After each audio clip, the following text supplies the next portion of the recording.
Karnataka state के young dynamic state president Shri Prahlad Joshi,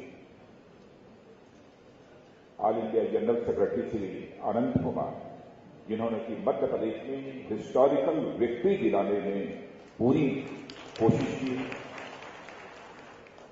हमारे all India general secretary और यहां के इंचार्ज श्री थावरचंद जी गहलोत, और जो पूरे ऑर्गेनाइजेशन का काम सारे देश में विशेष रूप से देखते हैं, ऐसे all India general secretary Shriman Ramlal ji, former chief minister Shri Sadananda ji Gowda, former chief minister Shri Jagadish ji Shettar, Shri Eshwarappa ji, Shri R Ashok, Shri Arvind Limbavali, Shri और बगल में कौन बैठे हैं, गोविंद काजोल, सीटी रवि और मिस्टर सुमन, बंधु भगनियरे, नमजिल्ला नमस्कार गलु। वैसे देखिए, मैंने बिना देखे बोला है, लेकिन यदि मैं हिंदी में बोलूं तो हिंदी कुछ न कुछ तो समझ सकते हैं ना, कि नहीं समझ सकते? समझ सकते हैं। इस प्रदेश का अर्थमित के सम्मानित मेरे बहनों एवं भाइयों, पहली बार स्टेट एग्जीक्यूटिव की इस मीटिंग को संबोधित करने के लिए आप सबके सामने खड़ा हुआ हूं। प्रहलाद जोशी के प्रेसिडेंट बनने के बाद, वैसे इसके पहले जब सदानंद गौड़ा स्टेट प्रेसिडेंट थे, उस समय स्टेट एग्जीक्यूटिव की मीटिंग को एड्रेस करने के लिए मैं बेंगलोर आया था। लेकिन मुझे याद है कि उसके बाद ही हमारी एक क्लियर मेजॉरिटी के साथ इस कर्नाटक में गवर्नमेंट बनी, और आज जब मैं स्टेट एग्जीक्यूटिव की मीटिंग को संबोधित कर रहा हूं तो मुझे ऐसा लगता है कि आगामी जो भी असेंबली इलेक्शन इस कर्नाटक का होगा तो निश्चित रूप से बीजेपी गवर्नमेंट कर्नाटक में बनेगी, यह हमारा एक विश्वास है। तो सबसे पहले तो मैं आप सबको अपनी तरफ से शुभकामनाएं देना चाहता हूं। 2013 का यह वर्ष समाप्त हो रहा है, 4 दिनों के बाद 2014 का वर्ष प्रारंभ होगा। 2014 का वर्ष कैसा होगा यह मुझे बताने की आवश्यकता नहीं है। भारत ही नहीं, सारे दुनिया के पॉलिटिकल एनालिस्ट इसे स्वीकार करने लगे हैं कि 2014 के लोकसभा इलेक्शन के बाद इस कंट्री में गवर्नमेंट यदि किसी की बनने जा रही है तो भारतीय जनता पार्टी की गवर्नमेंट बनने जा रही है। अभी श्री अनंत कुमार यह चर्चा कर रहे थे कि 5 स्टेट असेंबली इलेक्शंस अभी हुए हैं, और आपने देखा कि 5 असेंबली स्टेट्स में, 4 असेंबली स्टेट्स में भारतीय जनता पार्टी अपनी जीत हासिल करने में पूरी तरह से कामयाब है।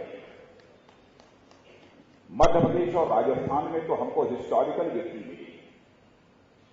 मध्य प्रदेश और छत्तीसगढ़ में हमने जीत की, हैट्रिक बनाने में सफलता प्राप्त की, और राजस्थान में जितने एमएलए हमारे जीत कर आए हैं, इंडिपेंडेंट इंडिया की हिस्ट्री में राजस्थान में कभी भी इतने एमएलए किसी पार्टी के जीत कर नहीं आए।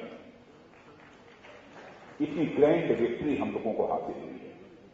हां, इसे मैं स्वीकार करता हूं कि 2013 में कर्नाटक असेंबली का जो इलेक्शन हुआ, उसमें हमें जो सक्सेस मिलनी चाहिए थी वह सक्सेस हमें नहीं मिली, अनसक्सेस मिली। लेकिन हम सबको हताश, निराश और डिस्परेट होने की आवश्यकता नहीं है। अनसक्सेस को हम एक चैलेंज के रूप में स्वीकार करते हैं, और हम यह इंट्रोस्पेक्ट करते हैं कि क्या लैप्सेस रह गए हैं, क्या कमियां रह गई हैं। उन लैप्सेस को, उन कमियों को हम दूर करने की कोशिश करते हैं, और आगे विजय प्राप्त करने का, जीत हासिल करने का संकल्प लेकर हम अपने कदम को आगे बढ़ाते हैं। यह भारतीय जनता पार्टी का यह कैरेक्टर है। और इसी के साथ हम आगे बढ़े। अनंत कुमार ने यह बताया कि आगामी लोकसभा चुनाव के लिए हम लोगों ने 272 प्लस का टारगेट रखा है। इस टारगेट को हमें अचीव करना चाहिए। कोई ये कह सकता है कि इस टारगेट को आप कैसे अचीव करेंगे, क्योंकि आज तो लोकसभा के अंदर 160 member of parliament Bharatiya Janata party की, तो एकाएक भारतीय जनता पार्टी 272 प्लस के टारगेट को कैसे अचीव करेगी। यदि यह कोई सवाल करता है तो मैं समझता हूं उस पर संदेह करने का कोई कारण नहीं है। क्यों हमको यह सक्सेस हासिल होगी, मैं बताना चाहता हूं। फर्स्ट पॉइंट, पहला पॉइंट, गुड गवर्नेंस और डेवलपमेंट के मामले में यदि प्रूवन ट्रैक रिकॉर्ड इस हिंदुस्तान में किसी पॉलिटिकल पार्टी का है तो वह केवल और केवल भारतीय जनता पार्टी का है और किसी दूसरी पॉलिटिकल पार्टी का नहीं। बीजेपी ने भी, एनडीए गवर्नमेंट भी हम लोगों ने इस देश में चलाई है। श्री अटल बिहारी वाजपेयी जी हमारे प्राइम मिनिस्टर, और कोई भी पॉलिटिकल एनालिस्ट हो, जितनी भी इंडिपेंडेंट इंडिया में गवर्नमेंट रही है, सारे गवर्नमेंट के गवर्नेंस के परफॉर्मेंस का कंपैरिजन यदि करें तो स्वाभाविक रूप से इस सच्चाई को स्वीकार करेगा कि इस इंडिपेंडेंट इंडिया में गुड गवर्नेंस देने वाली यदि कोई पॉलिटिकल पार्टी रही है तो वह भारतीय जनता पार्टी है। ये सभी सच्चाई को स्वीकार करें। मध्य प्रदेश, छत्तीसगढ़ और गुजरात, हम लोगों ने अपनी विक्ट्री की हैट्रिक बनाई है, गुड गवर्नेंस के कारण बनाई है।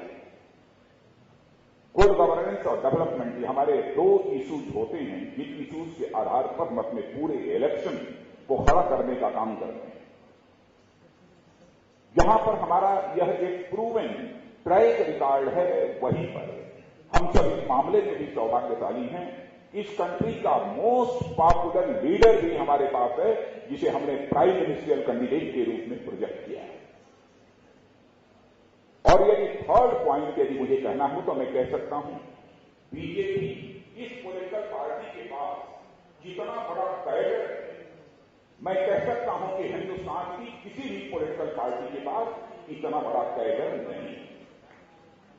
लेकिन एक बार हमारी पार्टी का यह कैडर फर्म कन्विक्शन के साथ खड़ा हो गया है तो मैं दावे के साथ कह सकता हूं 272 प्लस के टारगेट को हम केवल अचीव ही नहीं करेंगे, बल्कि 300 लोकसभा की सीट इस कंट्री में हम लोकसभा के चुनाव के बाद प्राप्त करेंगे।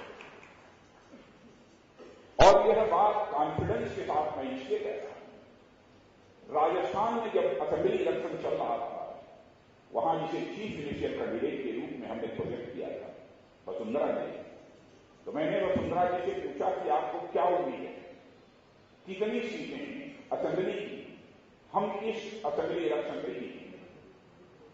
तो उन्होंने मुझसे कहा कि अप्रॉक्सिमेटली 110 हम 110 सीट इस बार जीतेंगे।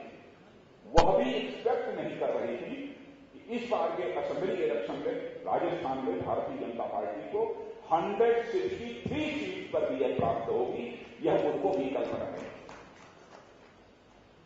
लेकिन इलेक्शन कैंपेन के द्वारा के समय जो हम लोगों की पब्लिक मीटिंग हुई थी मित्रों, अरे उस पब्लिक मीटिंग गजब का रेस्पॉन्स कॉमन मार्केट का उस समय मिल रहा था। उस समय हम लोगों को लगता था कि कुछ भी हो सकता है, फिर भी हम यह मानकर चलते थे, हमारा असेसमेंट यह था कि मोर देन 105 सीट्स हम नहीं प्राप्त कर पाएंगे, मैक्सिमम 125 सीट ही हमको मिलेंगे, फिर 163 सीट सबको मिलेंगे। वैसे ही आज भले ही कोई कहता हो कि लोकसभा के चुनाव में बीजेपी को मोर देन 215 सीट मिलेगी, लेकिन मुझे लगता है कि आज देश में जैसा पॉलिटिकल एटमॉस्फेयर है और जिस तरीके से हमारे prime minister candidate Narendra Modi की पॉपुलरिटी है, कहीं हम 300 से अधिक सीटों को क्रॉस न करना है, ऐसा मुझे लगता है। लेकिन कांग्रेस पार्टी की अपनी तरफ से यह पूरी कोशिश है। भारतीय पार्टी का जो गुड गवर्नेंस और डेवलपमेंट का इशू है, इससे कॉमन मासेस के अटेंशन को डाइवर्ट कर दिया है। यह बराबर कोशिश यह कांग्रेस पार्टी के द्वारा होती है। हम सबको काशत रखने की जरूरत है कि गुड गवर्नेंस और डेवलपमेंट का हमारा जो इशू है, इससे कॉमन मासेस के अटेंशन को हम डाइवर्ट न होने दें। आपने देखा 2002 का गुजरात का जो रायट था, उस रायट को लेकर लगातार 10 वर्षों से लगातार चीफ मिनिस्टर नरेंद्र मोदी को परेशान करने की कोशिश की जा रही है। यह एसआईटी स्पेशल इन्वेस्टिगेटिव टीम ने अपनी एक कंप्रेहेंसिव इंक्वायरी करने के बाद एक रिपोर्ट दी और रिपोर्ट देने के बाद यह कहा कि गुजरात के चीफ मिनिस्टर नरेंद्र मोदी का इस कमलर रायट में कोई हाथ नहीं है, क्लीन चिट दी। उसके बावजूद कांग्रेस ने एक व्यक्ति की तलाश करके उन्होंने कहा कि आपको कोर्ट में रिवीजन फाइल करना चाहिए। कोर्ट में रिवीजन पिटीशन फाइल हो गई और आपने देखा कि कल ही अहमदाबाद की कोर्ट ने फिर से नरेंद्र भाई को पूरी तरह से क्लीन चिट दे दी है, यानी एसआईटी ने जो कहा था उसे भी पूरी तरह से विंडिकेट कर दिया है। यह हमारा अचीवमेंट है। वैसे ही बराबर उसके फेडरल स्ट्रक्चर पर क्वेश्चन मार्क लगाने की कोशिश कर रहे, जबकि एक स्टेट गवर्नमेंट ने कमीशन ऑफ इंक्वायरी बैठा दी। मैं समझता हूं कि स्टेट की कमीशन ऑफ इंक्वायरी की रिपोर्ट की प्रतीक्षा करनी चाहिए और उससे संतुष्ट न होने पर गवर्नमेंट ऑफ इंडिया को कमीशन ऑफ इंक्वायरी बैठानी चाहिए। लेकिन जल्दबाजी में, क्योंकि इलेक्शन नजदीक है, इसे तुरंत कांग्रेस और यूपीए गवर्नमेंट की कैबिनेट में फैसला करना। लेकिन मैं इतना ही कहना चाहता हूं, फुल कॉन्फिडेंस के साथ यह मैं बात कहना चाहता हूं कि हमारे इस prime minister candidate Narendra Modi ji को जितना ही परेशान करने की कोशिश की जाएगी, उतनी ही ताकत और उतनी मजबूती के साथ वह खड़े होंगे इस भारत की राजनीति के धरातल पर। आपने देखा कि जनता के ऊपर उसका कोई असर नहीं। इसीलिए मैंने कहा कि हम सबको ताकत रखने की आवश्यकता है। और इस कांग्रेस का यूपीए गवर्नमेंट के आने के बाद इस देश में महंगाई, इन्फ्लेशन इतनी तेजी के साथ बढ़ा है, वो बताने की जरूरत नहीं। हम लोगों ने भी इस देश में सरकार चलाई है। श्री अटल बिहारी वाजपेयी हमारे प्राइम मिनिस्टर है। कौन नहीं जानता? इंडिपेंडेंट इंडिया की हिस्ट्री में इन्फ्लेशन को लगातार 6 ईयर्स तक कंट्रोल्ड रखने में यदि किसी पॉलिटिकल लीडर ने सक्सेस हासिल की है, किसी प्राइम मिनिस्टर ने सक्सेस हासिल की है, तो उस प्राइम मिनिस्टर का नाम है श्री अटल बिहारी वाजपेयी। लेकिन जब जब कांग्रेस गवर्नमेंट आती है, तब तक इन्फ्लेशन बढ़ने का सिलसिला प्रारंभ हो जाता है। आज ओनियन, अब ओनियन को आप यहां क्या कहते हैं? क्या यूरिडी, हम लोग की तरफ प्याज बोलते हैं, ओनियन। किसान का ओनियन तो 10 रुपीज पर केजी की रेट से खरीदा जाता है, लेकिन मार्केट में उसे 100 रुपीज पर केजी की रेट से बेचा जा रहा है। इन्फ्लेशन की हालत ये हो गई। लेकिन आपको मैं विश्वास दिलाना चाहता हूं मित्रों, जिस दिन हमारी गवर्नमेंट आएगी, हम ऐसे स्टेप्स उठाएंगे ताकि इस कंट्री में इन्फ्लेशन को चेक किया जा सके, इन्फ्लेशन को रोका जा सके। यह स्किल यदि किसी के पास है, और यह स्किल क्यों है? क्योंकि गुड गवर्नेंस की एक अपनी स्किल होती है, और जो गवर्नमेंट का चीफ होता है उसके अंदर एक फर्म कन्विक्शन है।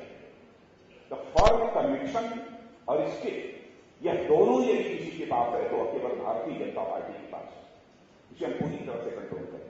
करप्शन का जहां तक सवाल है, करप्शन के बारे में आप सभी जानते हैं कि कांग्रेस और यूपीए गवर्नमेंट ने अब तक के सारे रिकॉर्ड इस करप्शन के मामले में तोड़ दिए। यदि कोई इंक्वायरी भी यह कांग्रेस और यूपीए गवर्नमेंट सेटअप करती है, तो मैं समझता हूं यह जानने के लिए नहीं, इस करप्शन के लिए कौन रेस्पॉन्सिबल है, इसका पता लगाने के लिए नहीं करती है, बल्कि करप्शन को कवरअप करने के लिए यह गवर्नमेंट बराबर इंक्वायरी कमीशन बनाती है, इंक्वायरी कमेटीज बनाती है, केवल अपने करप्शन को कवरअप करने के लिए। इंक्वायरी से यह जानने के लिए नहीं कि who is responsible for this corruption, यह जानने के लिए यह गवर्नमेंट के हाथ में। करप्शन तो कई हैं जिसे आप करते हैं। आज जहां बंगलौर में खड़े होकर मैं बोल रहा हूं, ये बंगलौर हमारी इस कंट्री का आईटी हब है, और अब सारा देश जानता है कि आईटी सेक्टर में और टेलीकॉम सेक्टर में बूम यदि इस कंट्री में भी आया है तो श्री अटल बिहारी वाजपेयी की प्राइम मिनिस्टर में आईटी सेक्टर में और टेलीकॉम सेक्टर में बूम आया है।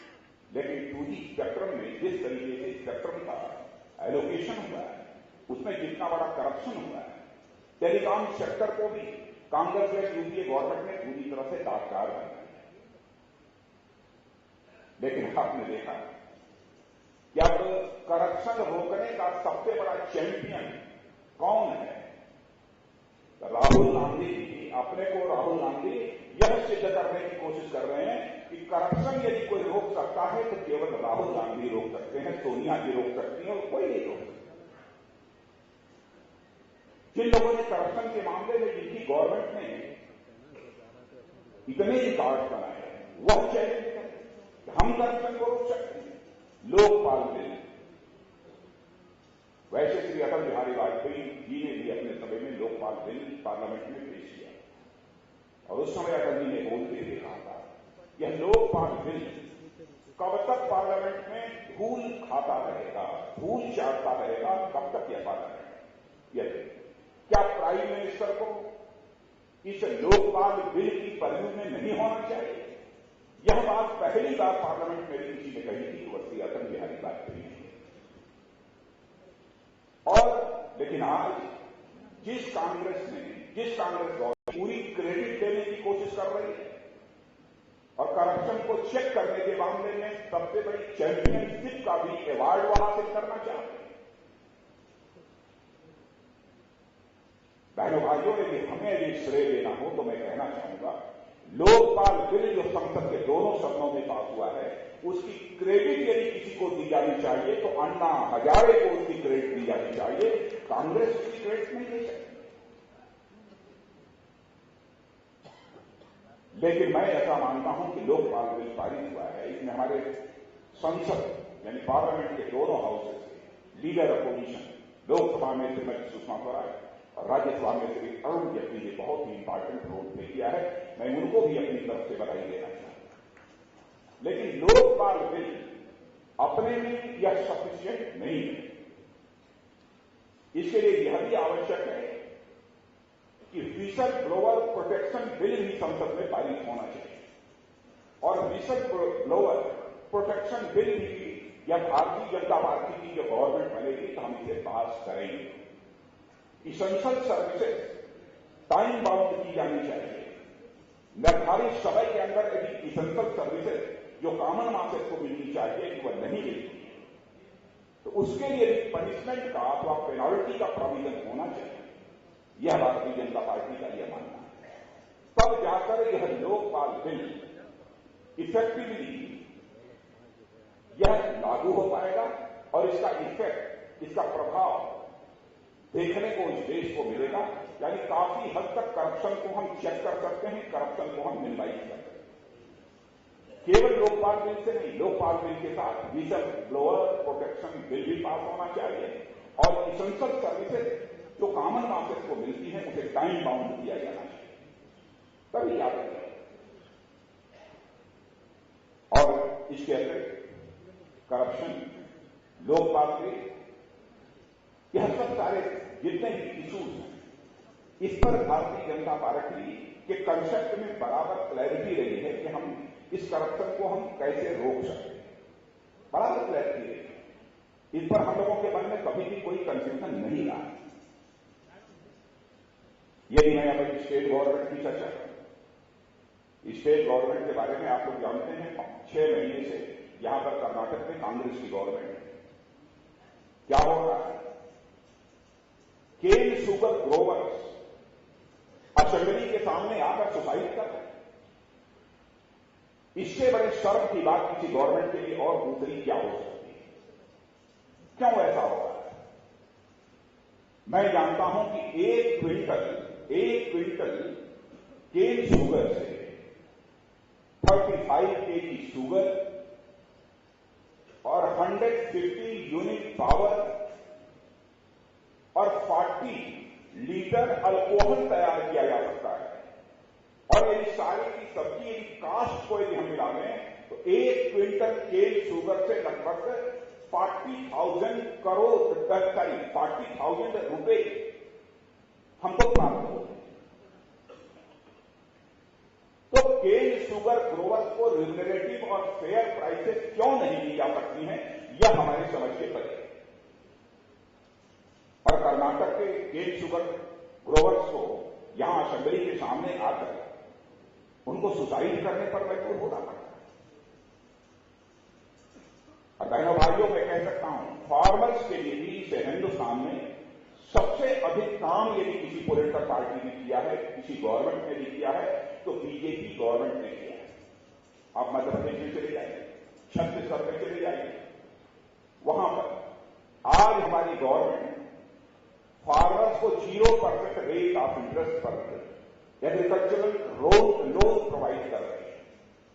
मुझे याद है जब पहली बार यहां पर गवर्नमेंट बनी थी और जेडीएस जो मिस्टर कुमार स्वामी उसे लीड कर रहे थे और येदियुरप्पा जी उसमें फाइनेंस मिनिस्टर थे। तो येदियुरप्पा जी, मैं उस समय नेशनल प्रेसिडेंट था, येदियुरप्पा जी मुझसे मिलने गए। उन्होंने पूछा कि मैं इस बार एनुअल बजट पेश करने जा रहा हूं हाउस में, फार्मर्स के लिए मुझे क्या करना चाहिए? तो मैंने उनको सजेस्ट किया था उस समय, शायद वो 2006 रहा, 2006 में मैंने उनको सजेस्ट किया था। मैंने कहा था कि फार्मर्स को एग्रीकल्चरल लोन वो 4% रेट ऑफ इंटरेस्ट पर दिया जाएगा, यह आप अपने बजट स्पीच में बोल दीजिए। और येदियुरप्पा जी ने 4% रेट ऑफ इंटरेस्ट पर एग्रीकल्चरल लोन फार्मर्स को देने की उस समय घोषणा की। इसके पहले ऐसा कभी नहीं होता। धीरे धीरे उसे कम करते करते कर्नाटक में भी बीजेपी गवर्नमेंट ने 0% रेट ऑफ इंटरेस्ट पर फार्मर्स को एग्रीकल्चरल लोन देना प्रारंभ कर दिया। तो सचमुच फार्मर्स के इंटरेस्ट में और जो गरीब है, बिलो पॉवर्टी लाइन है, उनकी इंटरेस्ट में काम करने वाली यदि कोई पॉलिटिकल पार्टी इस देश में है तो मेरे बहनों भाइयों को भारतीय जनता पार्टी है। यह विश्वास हम सबके मन में होना चाहिए और हमें ध्यान रखना चाहिए, कांग्रेस पार्टी ने बराबर भारत की सोसाइटी को, भारत के समाज को डिवाइड करने की कोशिश की। डिवाइसिव रोल बराबर यह कांग्रेस पार्टी कर रहा है, केवल वोट बैंक की पॉलिटिक्स को ध्यान में रखते हुए। भारतीय जनता पार्टी को बार बार यह कहना कि भारतीय जनता पार्टी एक कम्युनल पॉलिटिकल पार्टी है, मैं ये कहना चाहता हूं कि सचमुच हिंदुस्तान की सबसे बड़ी सेकुलर पॉलिटिकल पार्टी यदि कोई है तो वो बीजेपी है, और सबसे बड़ी कम्युनल पॉलिटिकल पार्टी यदि कोई है तो वह कांग्रेस है। भारतीय जनता पार्टी कभी कम्युनल पॉलिटिकल पार्टी नहीं हो सकती, और इस देश की सबसे बड़ी कम्युनल पॉलिटिकल पार्टी यदि कोई है तो वह कांग्रेस है। बराबर हिंदू, मुस्लिम, क्रिश्चियन इनके बीच डिवाइड पैदा करके, इनके बीच दूरी पैदा करके बराबर वोट हासिल करने की कांग्रेस ने बराबर यह कोशिश की। आपने देखा फिर नरेंद्र मोदी को भी बराबर है कम्युनल लीडर के रूप में डिफेंड करने की कोशिश कांग्रेस की गवर्नमेंट ने की, लेकिन कोर्ट ने कल उन्हें क्लीन चिट दे दिया। कहा कि सचमुच नरेंद्र मोदी कभी यदि कम्युनल रहे होते जैसे एलिगेशन लग रहे, कोर्ट शायद क्लीन चिट देने न दे, लेकिन हुआ।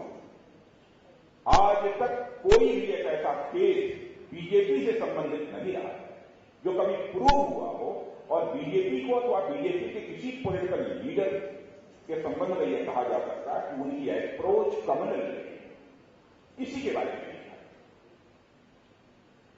अब कम्युनल रायट गुजरात में 2002 में हो गया, तो 2002 में यह पहली बार कोई कम्युनल रायट नहीं हुआ। उसके पहले भी गुजरात में कई कम्युनल राइट होती। हीरेन देसाई वहां भी चीफ मिनिस्टर थे, कांग्रेस के चीफ मिनिस्टर थे। उस समय कम्युनल राइट हुए थे और हजारों की संख्या में लोग उसमें विक्टिम बने। और इतना ही नहीं, कई मस्जिदें, मजारा जला दिए गए। उनको कोई कम्युनल नहीं कहता। लेकिन भारतीय जनता पार्टी का भी चीफ मिनिस्टर है कि उसके गवर्नमेंट के रहते हुए एक बार कम्युनल राइट हो गया तो वो बिल्कुल वो कम्युनल लीडर हो गया। और केवल 12 वर्षों की 12 ईयर तक वो जो गवर्नमेंट गुजरात में बीजेपी करी, केवल एक कम्युनल राइट है। मध्य प्रदेश में एक भी कम्युनल राइट नहीं, छत्तीसगढ़ में एक भी कम्युनल राइट नहीं, और हमारी जब राजस्थान में गवर्नमेंट थी वहां पर भी कोई कम्युनल राइट नहीं। लेकिन जब जब कांग्रेस की गवर्नमेंट आती है तब तक कम्युनल राइट्स की घटनाएं भी बढ़ने लगती हैं।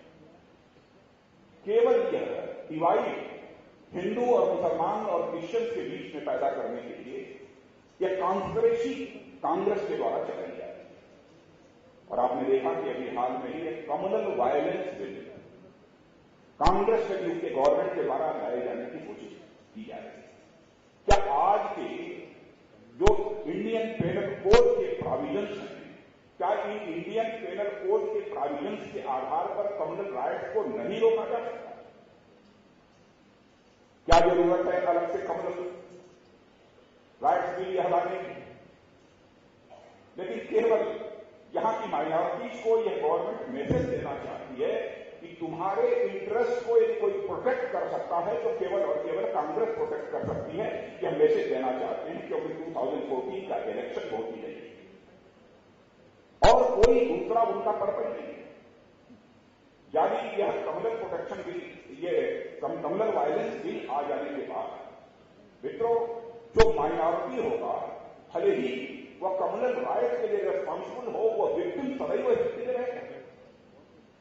और जो भी मेजॉरिटी कम्युनिटी का है भले ही उसका कम्युनल राइट में कोई इन्वॉल्वमेंट न हो, उसे एक्यूज किया जाएगा, वह आरोपी होगा, उसे खुद यह सिद्ध करना होगा कि नहीं हमारा इस कम्युनल राइट में कहीं पर कोई इन्वॉल्वमेंट नहीं रहा। लेकिन भारतीय जनता पार्टी ने डिसीजन लिया है यह वोट बैंक की पॉलिटिक्स को ध्यान में रखते हुए कम्युनल वायलेंस बिल, यह कांग्रेस के युग की गवर्नमेंट जो पार्लियामेंट में लाना चाहती है, हम इस बिल को किसी भी सूरत में पार्लियामेंट में न आने देंगे और न किसी भी सूरत में इसे पास करेंगे। हम पूरे समाज को एक साथ लेकर चलना चाहते हैं। हम सच्चाई को समझते हैं कि समाज का कोई भी वर्ग यदि कमजोर होगा, चाहे हिंदू हो, मुसलमान हो, क्रिश्चियन हो, कोई भी समाज यदि कमजोर होगा तो हम भारत को जैसा एक सशक्त भारत, मजबूत भारत, स्वाभिमानी भारत और स्वावलंबी भारत बनाना चाहते हैं, वैसे भारत का निर्माण कर पाना हमारे लिए संभव नहीं हो। इसीलिए हम लोगों ने फैसला किया है कि हम इसका विरोध करें। मित्रों, इस समय हमारा देश संकट में है। कंट्री इज अंडर क्राइसिस और देश की जनता का यह विश्वास है कि इस क्राइसिस से इस देश को यदि कोई निकाल सकता है तो केवल और केवल बीजेपी निकाल सकती है और कोई दूसरी पॉलिटिकल पार्टी नहीं निकाल सकती। हम लोगों को फर्म कन्विक्शन के साथ, फर्म डेडिकेशन और फर्म कमिटमेंट के साथ हम सबको काम करने की जरूरत है। आप लोगों को पहले भी मैंने कहा कि हमारी नेशनल एग्जीक्यूटिव की मीटिंग हुई थी, उस समय मैंने कहा था कि हमारी बूथ कमेटी,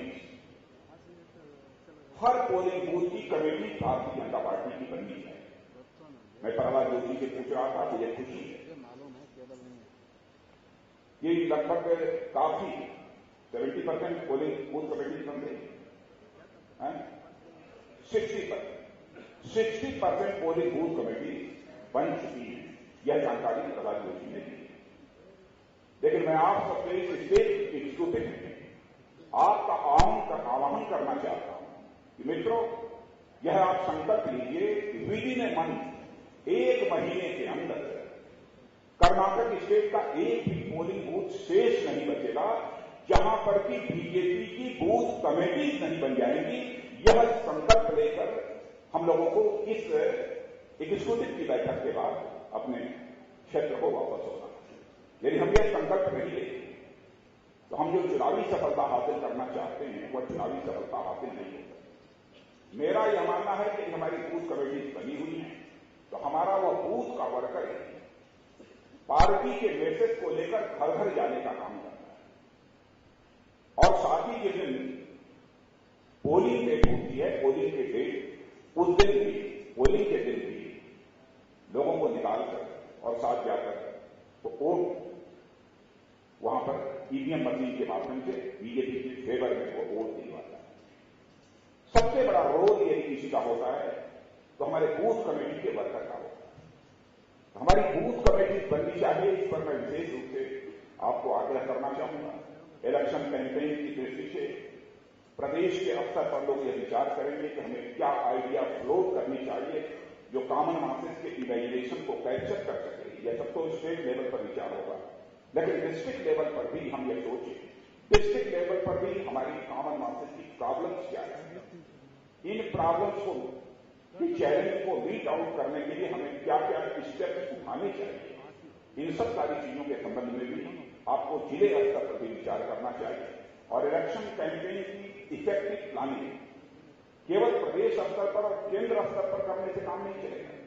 जिले स्तर पर भी जो हमारे डिस्ट्रिक्ट प्रेसिडेंट हैं वह इस जिम्मेदारी का निर्वाह करें।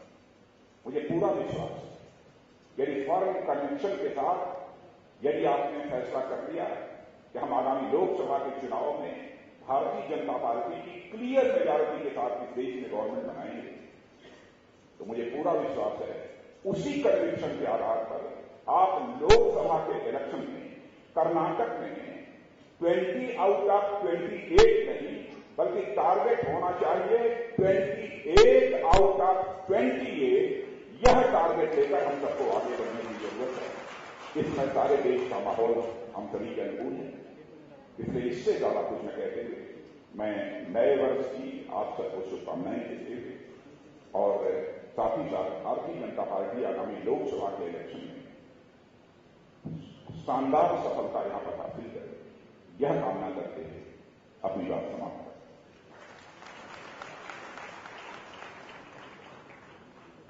ವಿಶೇಷ ಕಾರ್ಯಕಾರಿಣಿಯನ್ನು ವಿದ್ಯುಕ್ತವಾಗಿ ಉದ್ಘಾಟಿಸಿ ನಮ್ಮೆಲ್ಲರಿಗೆ ಪ್ರೇರಣೆ ಮತ್ತು ಸಂಕಲ್ಪದ ದೀಕ್ಷೆಯನ್ನು ಕೊಟ್ಟಂತ ಶ್ರೀ ರಾಜನಾಥ್ ಸಿಂಗ್ ಅವರಿಗೆ ಧನ್ಯವಾದಗಳು.